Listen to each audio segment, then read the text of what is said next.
بسم الله والحمد لله والصلاة والسلام على رسول الله وعلى آله وصحبه ومن والاه رب اشرح لي صدري ويسر لي أمري واحلل عقدة من لساني يفقهوا قولي.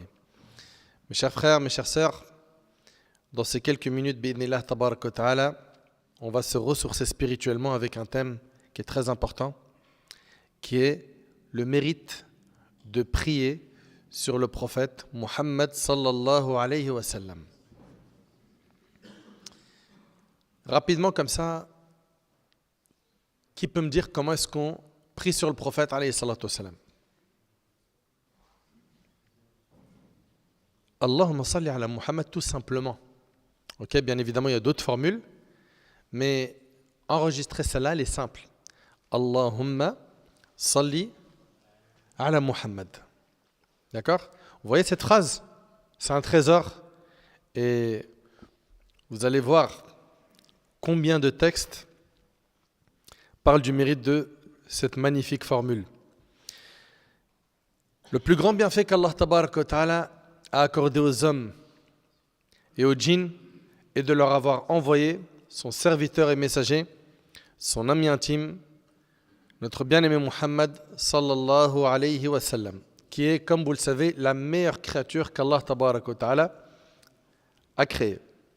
Allah subhanahu wa ta'ala nous mentionne cet immense bienfait et cette grande faveur qui est l'envoi du prophète alayhi salatu wassalam à l'humanité. Allah ta'ala nous dit لقد من الله على المؤمنين إذ بعث فيهم رسولا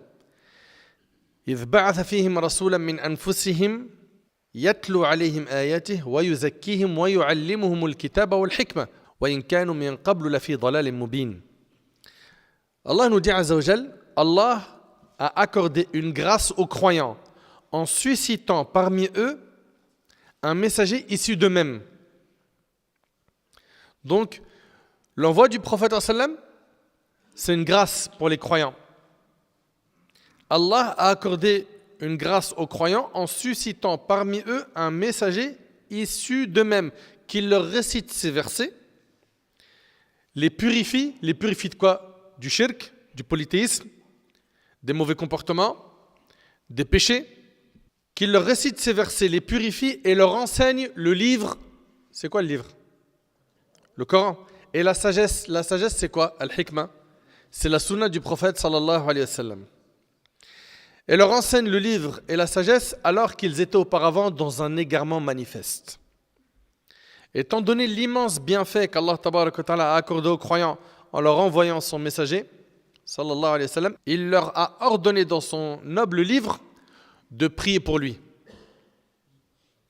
et de lui adresser les salutations tout en leur révélant que lui-même et ses anges font ses éloges. Allah tabaraka wa ta'ala dans Surat Al-Ahzab nous dit Inna Allah wa malaikatahu yusalluna ala an-nabi ya ayyuhalladhina amanu sallu alayhi wa sallimu taslima. Allah et ses anges, alors si on traduit ça mot par mot, on va dire quoi? Allah et ses anges, on devrait traduire ça par prie sur le prophète. Yusalluna ala nabi, n'est-ce pas? Mais on va plutôt traduire ça par Allah et ses anges font les éloges du prophète. Et on va expliquer pourquoi on a penché vers cette traduction. Allah et ses anges font les éloges du prophète. Ô vous qui croyez, invoquez Allah en sa faveur et adressez-lui vos salutations. Mais que veut dire la prière sur le prophète sallallahu alayhi wa sallam? Alors, soyez attentifs. Inna as-salata min Allah azza wa jal thana'uhu ala al-musalla alayhi fi al-mala'i al-a'la ay 'inda al-mala'ika al-muqarrabin. La prière venant d'Allah signifie son éloge faite dans l'assemblée la plus élevée, c'est-à-dire auprès des anges rapprochés. Donc quand on dit Allahumma salli ala Muhammad, en fait on est en train d'invoquer Allah en demandant à Allah de faire l'éloge du prophète sallallahu alayhi wa sallam auprès des anges. Vous comprenez? C'est clair pour tout le monde? Quant à la prière des anges, elle consiste à invoquer pour lui, alayhi salatu wa sallam, la bénédiction. comme l'a expliqué Ibn Abbas, il a dit, cela signifie qu'ils invoquent pour lui la bénédiction.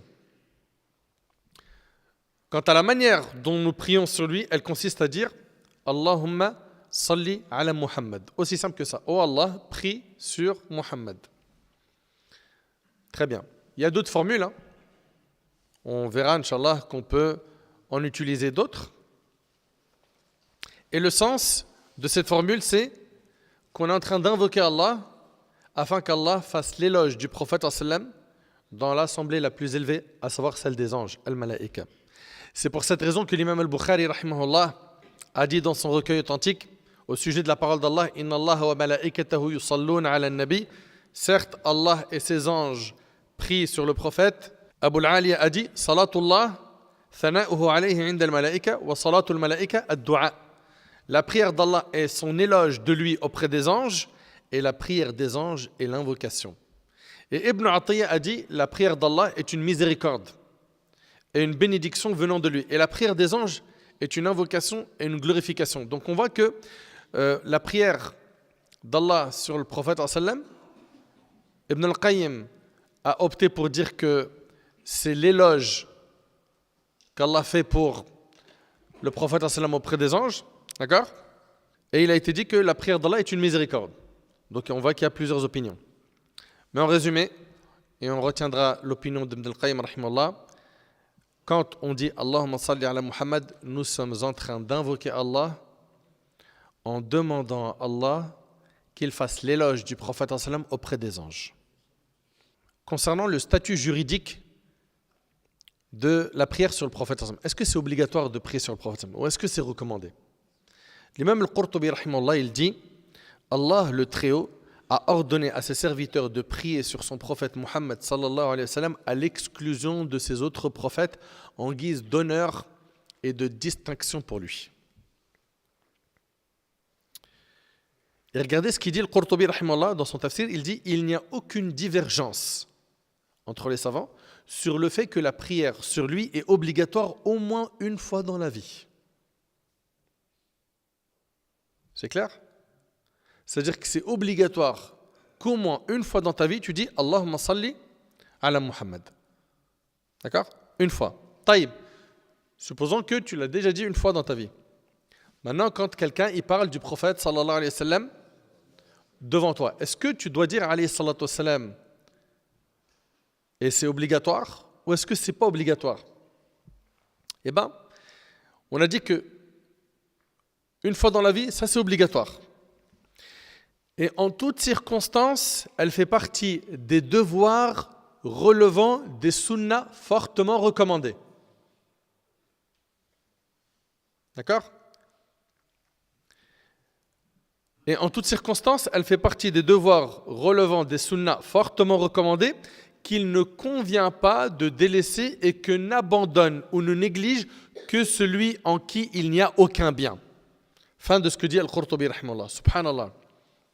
Il dit, et ça doit nous interpeller, qu'il ne convient pas de délaisser, c'est-à-dire la prière sur le prophète sallam, et que n'abandonne ou ne néglige que celui en qui il n'y a aucun bien. C'est-à-dire celui qui abandonne la prière sur le prophète sallam, il n'a aucun bien en lui. Il y a une autre opinion qui dit que prier sur le prophète sallallahu alayhi wa sallam, à chaque fois que son nom est cité, c'est obligatoire. C'est l'opinion d'Abu Ja'far al-Tahawi et Abu Abdullah al-Halimi. Eux, pour eux, ils disent qu'il est obligatoire de prier sur lui, sallallahu alayhi wa sallam, chaque fois que son nom est mentionné. Très bien. D'ailleurs, il y a une chose qui me dérange, c'est quand on dit le prophète, sallallahu alayhi wa sallam, j'entends pas alayhi salatu wa sallam. Donc, s'il vous plaît, on est en train de parler de la prière sur le prophète, sallallahu alayhi wa sallam. Faites un effort. La personne qui va prier sur le prophète, sallallahu alayhi wa sallam, qu'elle sache qu'elle obtient la prière d'Allah sur elle. Ça veut dire quoi la prière d'Allah sur elle? Ça arrive. Qu'en priant sur le prophète sallallahu alayhi wa sallam, il faut que tu saches que tu te rapproches du paradis, que tu t'éloignes de l'enfer. Et qu'en faisant cela, bi'idhnillah tabaraka wa ta'ala, tu auras l'intercession du prophète sallallahu alayhi wa sallam le jour du jugement. Subhanallah. Les écrits sur le mérite de prier sur le prophète sallallahu alayhi wa sallam ont été très nombreux. Et l'un des livres qui est magnifique sur le sujet, c'est le livre d'Ibn al-Qayyim, rahimahullah, le livre Jala al-Afham, fi salati wa salam ala khayri al-anam. Ibn al-Qayyim, il a écrit un livre où il évoque les mérites. Il évoque les mérites de la prière sur le prophète sallallahu alayhi wa sallam. Il a cité 40 mérites, bien évidemment sourcés. Et parmi les plus grands mérites de la prière sur le prophète sallallahu alayhi wa sallam, c'est que ton amour pour le prophète sallallahu alayhi wa sallam augmente. Plus tu vas prier sur le prophète sallallahu alayhi wa sallam, plus ton amour pour lui va augmenter. Ibn al-Qayyim, rahimahullah, il a dit, quiconque évoque souvent une chose finit par lui attacher son cœur. Réfléchis sur cette phrase. Il a dit, rahimahullah, quiconque évoque souvent une chose finit par lui attacher son cœur. Allahumma salli wa sallim ala nabina Muhammad. Remarque que plus tu parles d'une chose que tu aimes, plus tu t'attaches à elle. Regarde les sportifs, celui par exemple qui est dans le foot et qui aime énormément le foot. Il va parler beaucoup de foot. Et dans les autres domaines, cette règle s'applique. Eh bien, plus tu parles d'une chose que tu aimes, plus tu t'attaches à elle. Plus tu pries sur le prophète sallam, plus tu l'aimes. Et en priant sur le prophète sallam, tu gagnes beaucoup. Et là, je vous demande d'être super attentif car on va citer énormément d'arguments religieux pour vous montrer ce que vous gagnez avec cette phrase qui est un trésor. Allahumma salli ala Muhammad. Abdullah ibn Amr ibn al-As radiyallahu anhu wa an jami' as-sahaba rapporte qu'il a entendu le prophète sallallahu alayhi wa sallam dire: celui qui prie sur moi une fois. Comment ça se fait, prier sur le prophète une fois? Allahumma salli ala Muhammad. Celui qui prie sur moi une fois. Donc si tu dis une fois Allahumma salli ala Muhammad, Allah priera sur lui 10 fois à cause d'elle, et c'est rapporté par l'imam Muslim. C'est-à-dire quoi? Allah priera sur lui 10 fois à cause de cette prière qu'il a faite sur le prophète sallam. Ça veut dire que tout comme quand tu fais cette salat ala nabi sallam, cette prière sur le prophète sallam, tu es en train d'invoquer Allah pour qu'Allah fasse les éloges du prophète sallam auprès des anges, et ben en retour, qu'est-ce que tu gagnes? Allah fait tes éloges à toi 10 fois auprès des anges. Et là, je vous demande de bien réaliser le mérite immense de la prière sur le prophète sallam. Imagine quelqu'un, il kiffe le foot. D'accord? Et c'est le cas de beaucoup de gens. Et parmi les joueurs de foot, voilà, il en a 2-3 comme ça, c'est ceux qu'il aime le plus. Imagine maintenant que cette personne-là qui aime énormément le foot et qui aime en particulier ces 2-3 joueurs, qu'un de ses joueurs favoris parle de lui dans le journal de 20h, à la télé, et il fait ses éloges. Il dit: un tel là, c'est quelqu'un de bien, je l'aime, c'est vraiment une bonne personne. Mais il ne va pas trouver le sommeil, tellement il va être content. Et puis sa vie, elle va prendre un tournant. Vous savez comment ça se passe chez les gens aujourd'hui, hein? Dès que quelqu'un met les projecteurs sur lui, une célébrité, tout de suite, j'ouvre une page sur Insta, je fais un compte TikTok, et ceci et cela, et puis ça y est, c'est parti. Je vais devenir célèbre, je vais attirer du monde, et collaboration, et tous ces trucs-là. Subhanallah, là on n'est pas en train de te parler d'un être humain. On est en train de te parler d'Allah. Allah, il fait tes éloges 10 fois aux anges. Il faut vraiment réaliser la chose. Ubay ibn Ka'b radiyallahu anhu, et c'est rapporté par l'imam Muslim, le prophète sallam, il est parti le voir, il lui a dit: Allah m'a ordonné de te réciter Surat al-Bayyinah. Allah m'a ordonné de te réciter Surat al-Bayyinah. Ubay, il a dit au prophète sallam: Allah a mentionné mon nom. Mais je ne sais pas si tu réalises. Imagine, si juste on vivait à l'époque des compagnons et que tu as le salam de Omar ibn al-Khattab Tu réalises le truc? Ou d'Abu Bakr as-Siddiq, ou de Ali ibn Abi Talib, ou du prophète sallam lui-même. Mais c'est un mérite immense. Là, on ne parle pas d'un être humain, on parle du Créateur Allah Jalla wa Ala.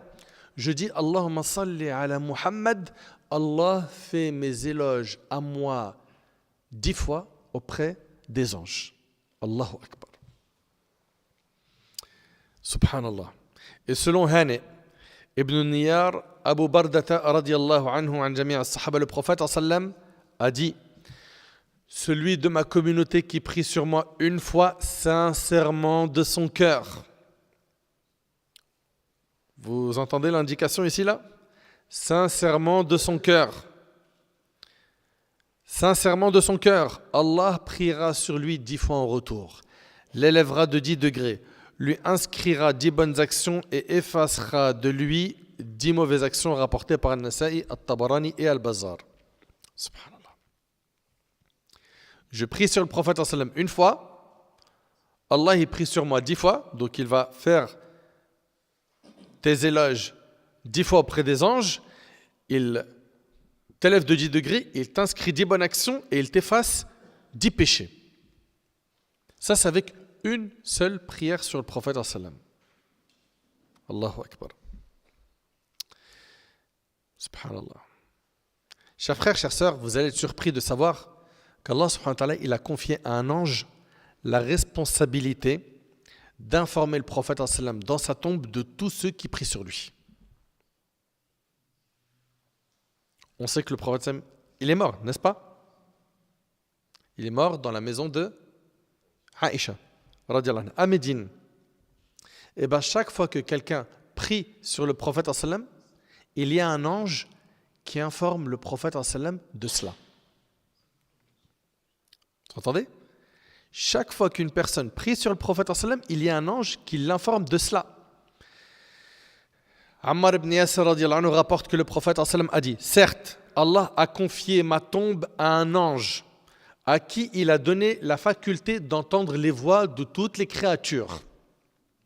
Ainsi, personne ne prie sur moi jusqu'au jour de la résurrection sans qu'il ne me le transmette en mentionnant son nom et le nom de son père.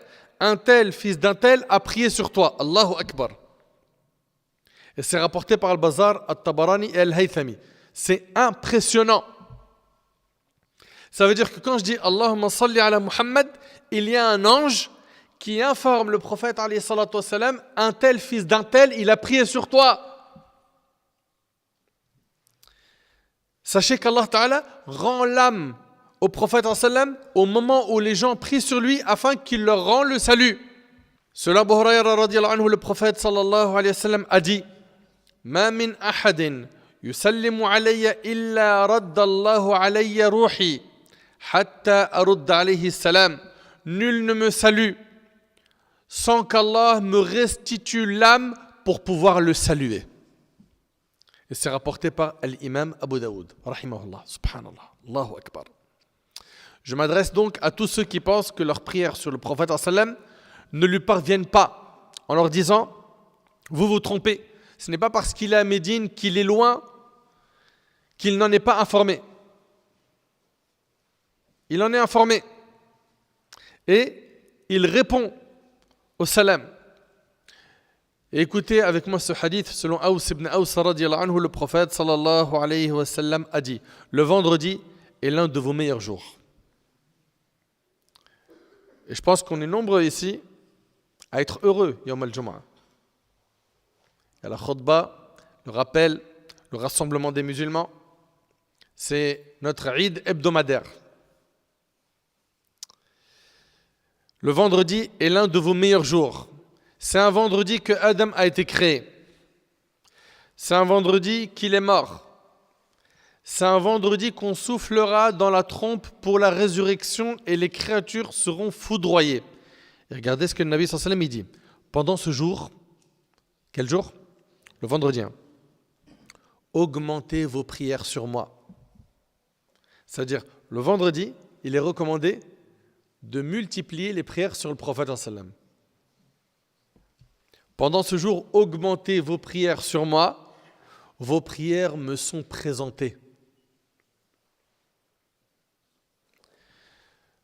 Comprenez que le sens ici, c'est occupez-vous le jour du vendredi à multiplier les prières sur moi. Ils dirent ô messager d'Allah, comment nos prières te seront présentées alors que ton corps sera consumé? Il reprit, Allah a interdit à la terre de manger le corps des prophètes. Et c'est rapporté par le Hakim. Et ça, il faut que vous le sachiez, c'est que les prophètes, leur corps est intact dans leur tombe. N'oubliez pas, mes frères et sœurs, que celui qui prie sur le prophète une fois, Allah prie sur lui 10 fois. Qui parmi nous n'a pas de souci? Qui parmi nous n'a pas de péché? Nous sommes tous des fils d'Adam et on fait tous des péchés. Et nous avons tous des soucis. Pas tout le temps, mais ça arrive, n'est-ce pas? D'avoir des soucis. Eh bien, la prière sur le prophète sallam, c'est un remède contre les soucis et ça efface les péchés. Ubay ibn Ka'b rapporte qu'il a dit au prophète sallam, ô messager d'Allah, je prie beaucoup pour toi. Donc il multiplie les prières sur le prophète sallam. Il lui dit, quelle part de ma prière dois-je te consacrer? Il me répondit, ce que tu veux. J'ai demandé un quart, c'est-à-dire dans ses prières, il fait un quart de dhikr. Il a dit ce que tu souhaites. Et plus tu en fais, mieux c'est pour toi. J'ai redemandé la moitié. Il a dit ce que tu souhaites. Et plus tu en fais, mieux c'est pour toi. J'ai dit les 2 tiers. Ces 2 tiers de prière, donc il est dédié au prophète sallam, à prier sur lui. Il a répondu ce que tu souhaites. Et plus tu en fais, mieux c'est pour toi. Finalement, j'ai demandé puis-je te consacrer toute ma prière? Il a dit, si tu le fais, tu seras débarrassé de ce qui te préoccupe, tes soucis, et tes péchés te seront pardonnés. Allahu Akbar. Subhanallah. Tu as des épreuves dans ta vie. Tu traverses parfois des moments difficiles. Répète cette formule. Allahumma salli ala Muhammad. Allahumma salli ala Muhammad. Allahumma salli ala Muhammad. La formule la plus complète, c'est de réciter Salat al-Ibrahimiyya, la deuxième moitié du Tashahhud. Allahumma salli ala Muhammad wa ala ali Muhammad kama sallayta ala Ibrahim wa ala ali Ibrahim jusqu'à la fin. Je sais pas, on passe à côté de ces remèdes spirituels parce que malheureusement on ignore tout cela. Combien de personnes connaissent ce texte? Et ceux qui connaissent ce texte, combien parmi eux le mettent en pratique? Attention, ne comprenez pas qu'il faut uniquement se concentrer sur la prière sur le prophète sallam et ne pas faire d'invocation. Non. Il faut plutôt joindre entre ces 2 bonnes actions, conformément à ce qui a été rapporté dans l'ensemble des textes révélés. Ok? Mais le hadith y met l'accent sur quoi? Sur le fait qu'il faut beaucoup prier sur le prophète. Et vous savez, de mon vivant, j'ai connu des gens qui priaient sur le prophète des milliers de fois par jour. Des milliers de fois par jour.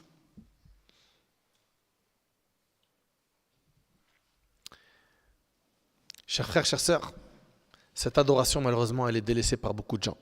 Alors qu'elle efface les péchés, elle élève en degrés, elle dissipe les soucis et rapproche le serviteur de son Seigneur. À chaque fois que l'on cite le prophète sallam en notre présence, on se doit de prier sur lui. Abu Hurayra radiyallahu anhu relate que le prophète sallallahu alayhi wa sallam a dit, et méditez bien s'il vous plaît sur ce hadith, le prophète sallam il dit que soit humilié. Il fait une dua.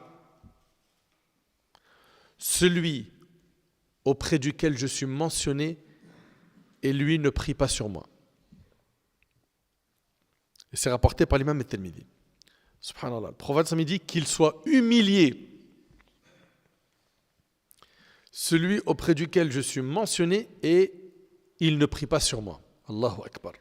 On voit dans ce hadith qu'il y a une grande menace pour tous ceux qui ne prient pas sur le prophète sallallahu alayhi wa sallam. Et d'après Ali, radiyallahu anhu, le prophète sallallahu alayhi wa sallam, il a dit l'avare est celui qui, lorsqu'on me mentionne en sa présence, ne prie pas sur moi.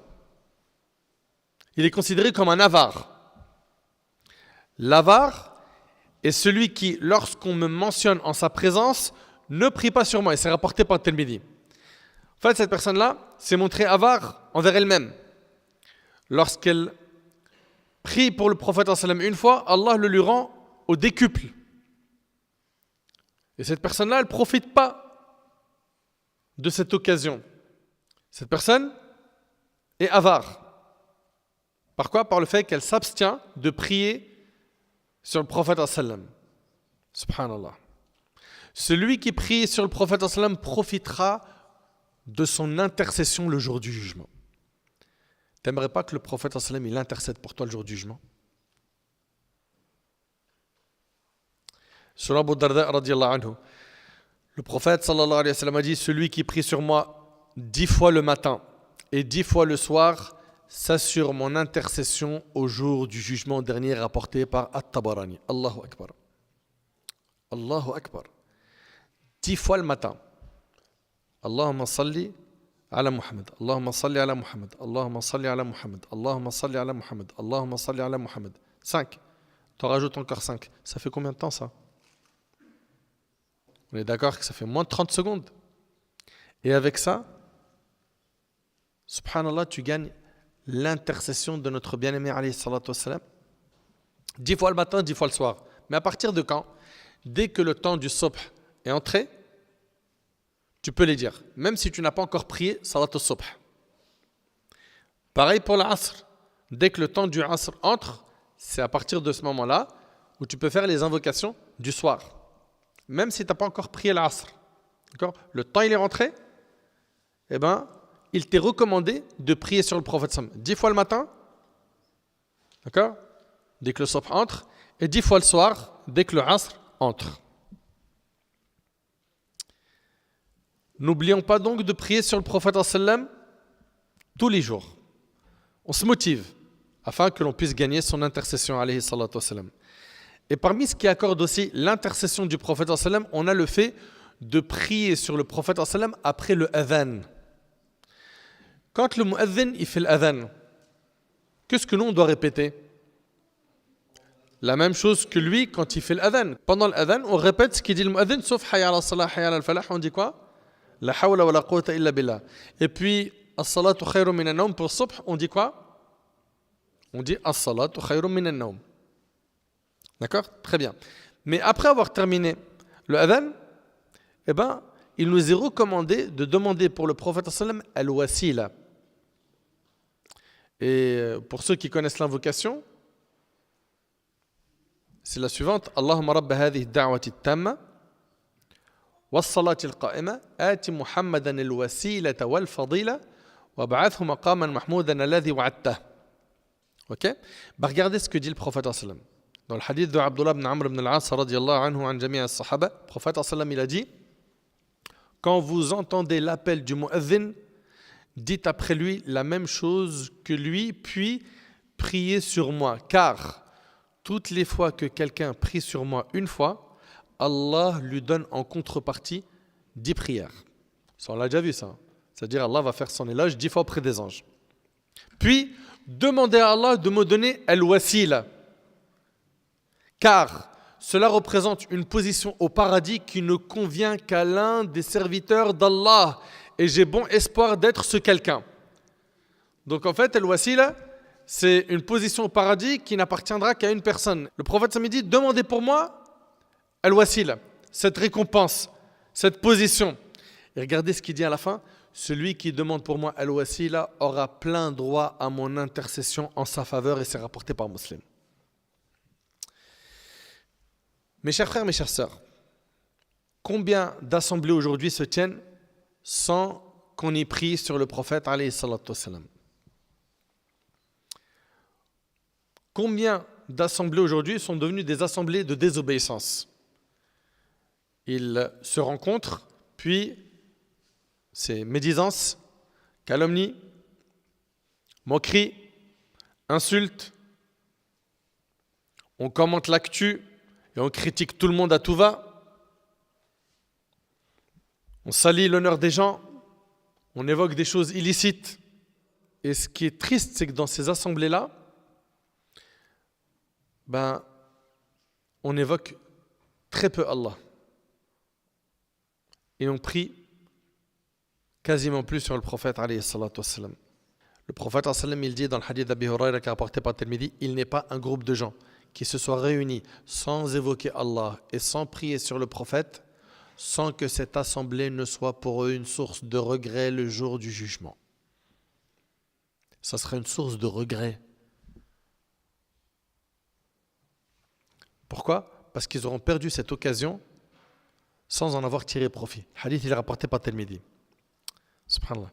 Il est ici question des assises permises. Que penser alors des assises illicites qui comportent calomnie, insultes et autres ?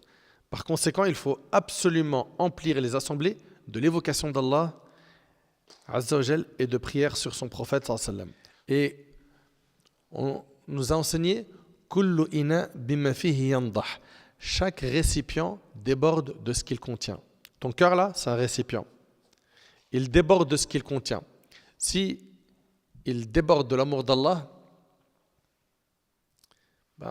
ce qui va découler, ça va être quoi ? Des œuvres pieuses. C'est ça qui va en découler. Mais si ton cœur il est rempli de façades, de corruption, ce qui va découler, c'est quoi ? C'est des mauvaises actions. Et franchement, c'est malheureux de voir aujourd'hui à quel point les gens préfèrent parler de ce qui fait durcir le cœur plus que de parler de ce qui attendrit le cœur et l'adoucit. Ce qui durcit le cœur, c'est la dunya. Parle de ce bas monde du matin au soir, ton cœur, ça va devenir une pierre. Parle d'Allah, ton cœur, il va s'adoucir. Allah dit, n'est-ce point que c'est par le rappel d'Allah, l'évocation d'Allah, que les cœurs s'apaisent. Subhanallah, le prophète il dit, lorsque des gens quittent une assemblée sans y avoir évoqué Allah, exalté soit-il, écoutez bien, c'est comme s'ils quittaient le cadavre d'un âne. Allahu Akbar. C'est comme s'ils quittaient le cadavre d'un âne. Et cela sera pour eux une source de regret. Et le hadith, il est rapporté par Abu Daoud. Cette comparaison reflète la laideur du fait d'être négligent dans l'évocation d'Allah.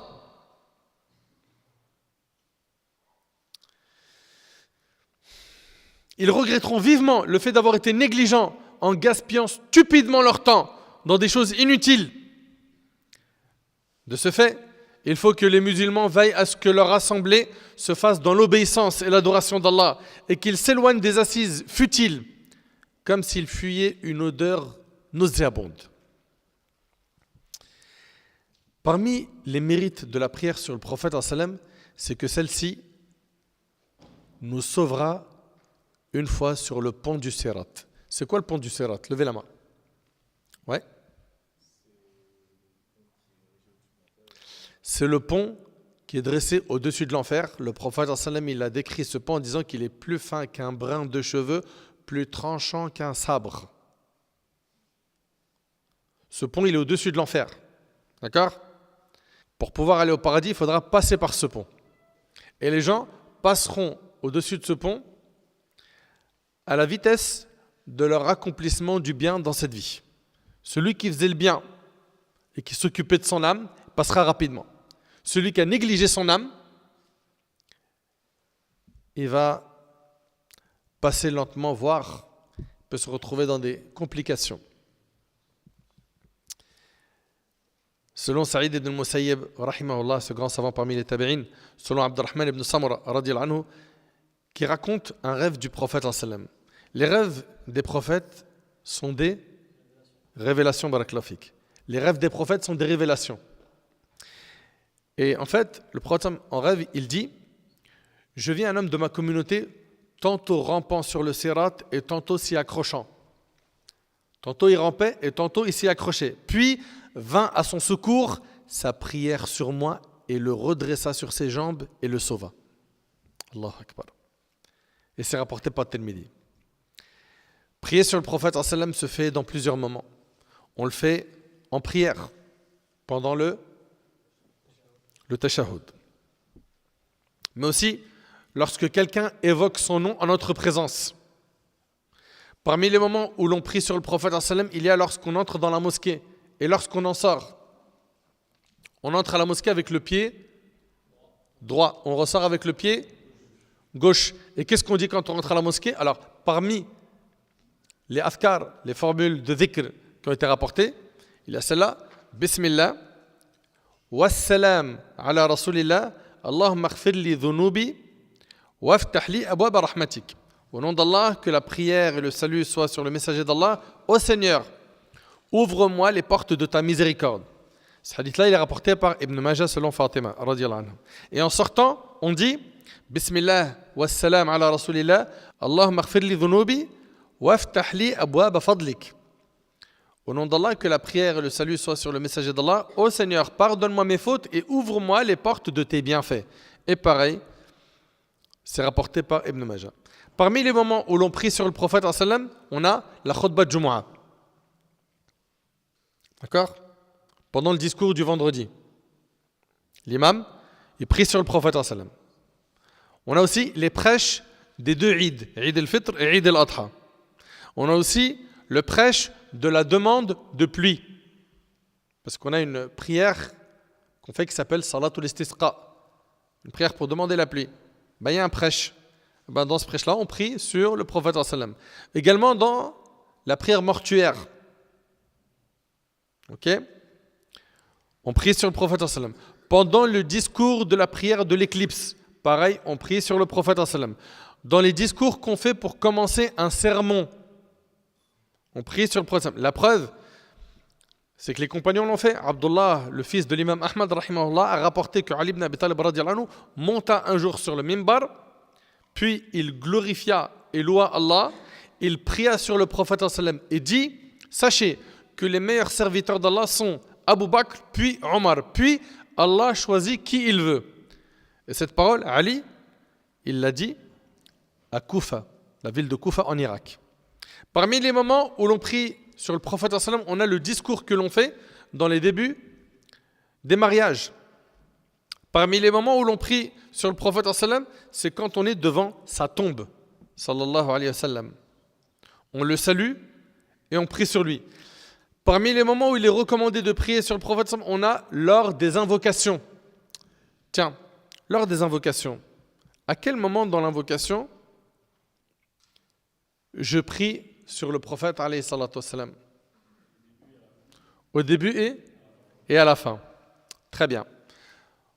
Omar radiyallahu anhu, ce noble compagnon, a dit l'invocation, écoutez attentivement s'il vous plaît, reste suspendue entre le ciel et la terre, rien n'en monte jusqu'à ce que tu pries sur ton prophète sallallahu alayhi wa sallam.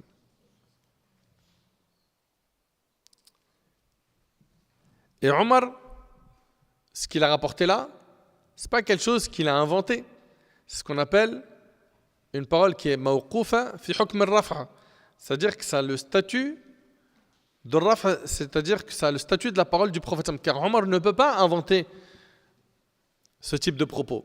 Il a dit l'invocation reste suspendue entre le ciel et la terre, rien n'en monte jusqu'à ce que tu pries sur ton prophète.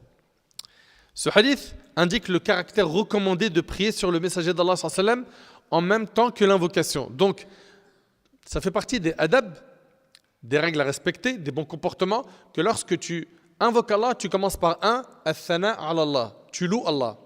Thumma tusalli ala nabi sallam. Puis, tu pries sur le prophète sallam. Thumma tad'u bima shi'ta. Puis après, tu invoques Allah subhanahu wa ta'ala de ce que tu veux. D'accord? Et de cette manière-là, tu auras fait ce qui est recommandé. Attention, cela n'est pas une condition pour que l'invocation soit valable. C'est-à-dire si quelqu'un il n'a pas prié sur le prophète avant de faire dua, on ne lui dit pas ta dua, elle est ghayr maqboula, elle ne sera pas acceptée. Non. Mais c'est une recommandation et non une obligation. Et les savants ont mentionné que la prière sur le prophète lors de l'invocation comporte 3 niveaux. Suivez bien.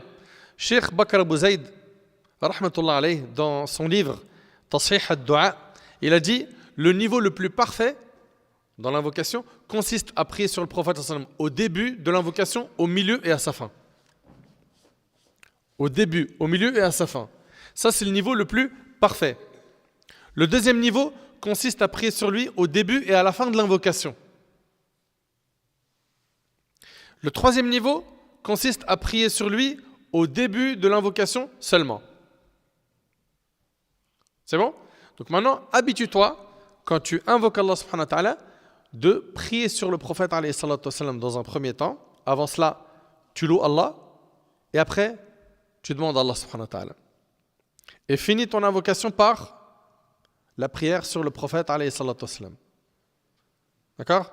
On a vu ici 3 niveaux. Et je tiens à préciser que prier sur le prophète sallallahu alayhi wa sallam n'est pas une chose que l'on fait à l'oral uniquement. Et là, quand j'aborde ce passage, j'ai le cœur qui est rempli de tristesse. Pourquoi? Parce qu'aujourd'hui, il arrive qu'on transfère des SMS à nos amis où il y a des rappels, des hadiths du prophète alayhi salatu wassalam. Et le frère ou la sœur va t'envoyer le hadith qui peut faire 1-2 lignes ou plusieurs lignes. Et va te mettre une abréviation. Au lieu de mettre alayhi salatu wassalam, il te met le prophète SAW, a dit. Le prophète SAS, ou bien le prophète SAWS, a dit. Ou SBDL, ou PBSL. Des abréviations.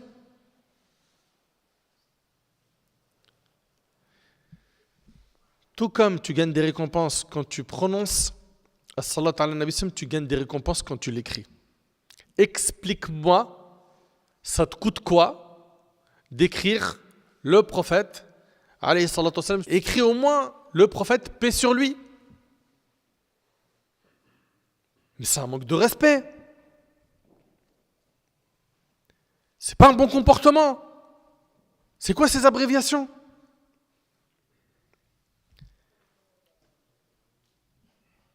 Tu passes à côté de beaucoup de récompenses. Et j'aimerais, s'il vous plaît, que lorsque vous parlez d'Allah ou que vous écrivez Allah, à côté il y a Azza wa Jal, Jalla fi'ula, subhanahu wa ta'ala, ou bien en français, exalté soit-il, tu mets à côté une formule parmi celles que j'ai évoquées, ou une autre. Tu vas parler du prophète, sallallahu alayhi wa sallam, tu mets alayhi salatu wassalam, en arabe ou en français. Tu vas parler d'un compagnon, tu dis radiyallahu anhu, qu'Allah l'agrée. Ils sont plusieurs, radiyallahu anhum.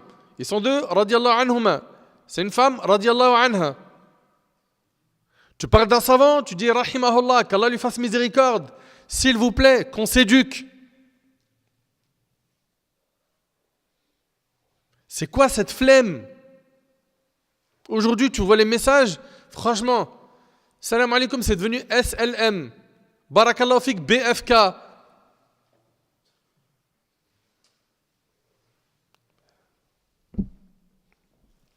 L'imam Ibn Salah, rahimahullah, a dit dans son livre, Ulum al-Hadith, il est du devoir de celui qui transcrit les hadiths de veiller à bien écrire la formule de prière et de salut pour le messager d'Allah lorsqu'il est évoqué.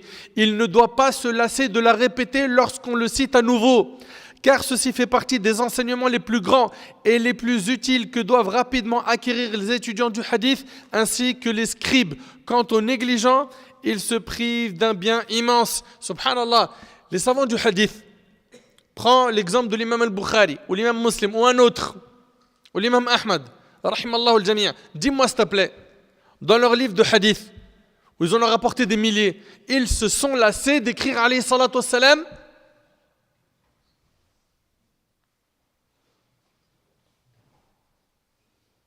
Tu ne dois pas t'en lasser. Donc, je vous demande, barakallahu fikum, de vous habituer, de prier sur le prophète alayhi salatu wassalam à l'oral, mais également à l'écrit. Il y a des moments où les gens appellent à prier sur le prophète sallam sans que cela soit légiféré. Par exemple, on voit des gens qui vont se mettre en colère et autour d'eux, quelqu'un qui va les inciter à se calmer en leur disant quoi? Salli ala nabi. En leur disant Salli ala nabi. Ça veut dire quoi, Salli ala nabi? Prie sur le prophète. Alayhi salatu wassalam, n'est-ce pas? C'est pas ce qui est légiféré de dire au moment de la colère. Au moment de la colère, ce qui nous est enseigné dans le Coran, c'est la chose suivante. وَإِمَّا يَنْزَغَنَّكَ مِنَ الشَّيْطَانِ نَزْغٌ فَاسْتَعِذْ بِاللَّهِ إِنَّهُ سَمِيعٌ عَلِيمٌ. Et si une insufflation de Satan se présente à toi, cherche refuge auprès d'Allah, car il entend et c'est tout. Donc tu es en colère, tu dis A'udhu billahi minash shaitanir rajim. Bien évidemment, prier sur le prophète sallam, c'est une adoration qui est magnifique, qui est immense en récompense. Mais quand on est en colère, ce qui est légiféré de dire pour calmer cette colère, c'est A'udhu billahi minash shaitanir rajim. Donc dis plutôt à la personne Ista'idh billahi minash shaitan, recherche refuge auprès d'Allah contre le diable, au lieu de lui dire Salli ala nabi. D'accord? Donc ça c'est le premier point. Il n'est pas légiféré de dire à quelqu'un qui est en colère pour lui faire descendre sa colère, prie sur le prophète sallam, mais plutôt de lui dire A'udhu billahi minash shaitanir. Aussi, parmi les moments où il n'est pas recommandé de prier sur le prophète sallam, on a lors du sacrifice d'une bête. Le fait de prier sur le prophète sallam au moment du sacrifice, c'est makrouh dans l'école de l'imam Malik rahimahullah. La sunna, quand on sacrifie une bête, c'est de dire, je vous écoute, Bismillah. Ça, c'est une condition chez la majorité des savants des 4 écoles. Et après on dit, Wallahu Akbar. Et Allahu Akbar, par contre, c'est sunna.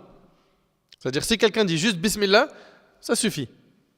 Pour que le sacrifice soit conforme à notre dîn. Très bien. Mais on ne prie pas sur le prophète sallam lors du sacrifice d'une bête.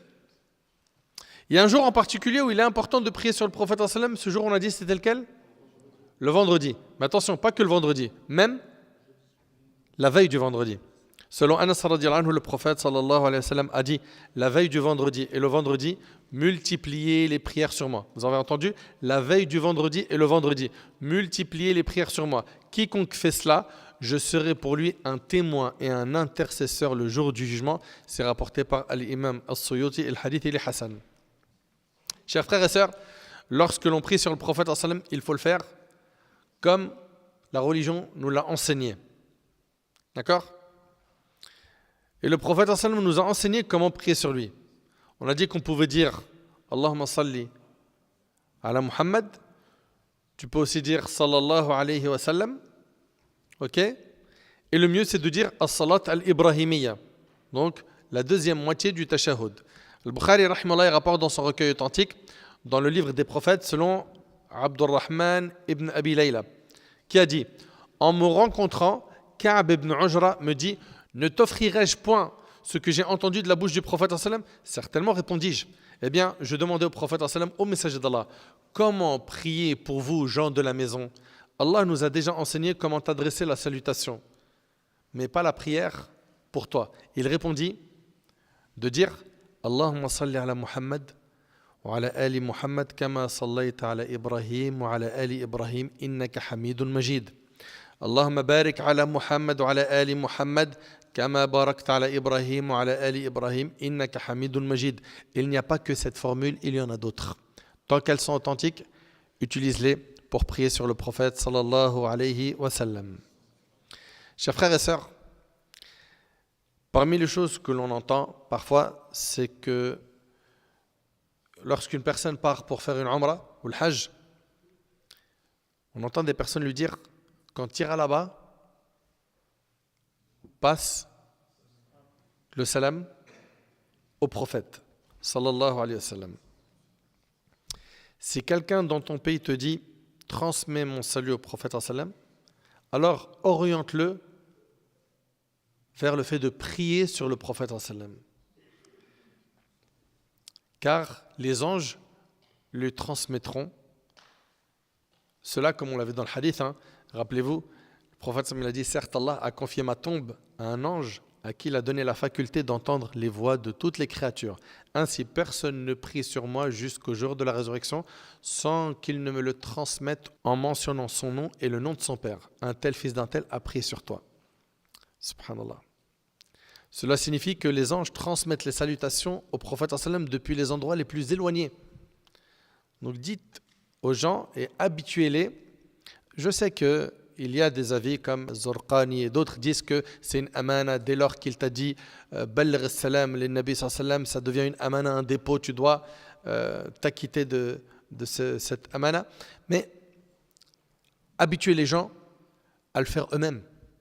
Peu importe où tu te trouves, prie sur le prophète sallam, cette salutation lui parviendra, comme on l'a vu dans les hadiths. Et faites très attention lorsque vous allez utiliser des adhkar, des formules de dhikr, d'utiliser ce qui est mashrou', légiféré. D'accord ? Pas des choses qui sont inventées, qui n'ont aucun fondement. Et pour ça, bien évidemment, il faut quoi ? Vérifier les sources. Vous n'avez pas le niveau, demandez à quelqu'un qui a la science pour qu'il puisse vous dire est-ce que c'est légiféré de dire ceci ou cela ? Parce que parfois on te dit voilà, il y a un hadith qui dit si tu répètes telle formule et tu t'aperçois que le hadith il est inventé, c'est un mensonge. Faites donc très attention à ne pas utiliser n'importe quel texte pour faire des adorations. Là on parle de la prière sur le prophète sallam, que ce soit cette adoration ou une autre, ça doit être sourcé. D'accord ? Après avoir terminé tout ce que je viens de dire là, on fait le constat tous ensemble qui est voilà. C'est une adoration qui est méconnue par beaucoup de monde. Ça va, c'est pas vrai. C'est triste de se dire, subhanallah, qu'il y a énormément de monde qui ne connaissent pas cette adoration. Aujourd'hui, tu la connais. J'aimerais que tu optimises ton temps et que tu pries sur le prophète. Il arrive qu'on ait des moments où, voilà, on n'a rien à faire. Dhikr, évoque Allah. Dans les transports, tu es en train de conduire, tu es dans une salle d'attente, ta langue, il faut qu'elle s'habitue à évoquer Allah subhanahu wa ta'ala. Prie sur le prophète sallam, évoque Allah, demande pardon à Allah, multiplie les formules de dhikr afin de gagner beaucoup de récompenses. J'implore Allah subhanahu wa ta'ala de nous accorder un bon comportement, une foi forte, une bonne compréhension. J'implore Allah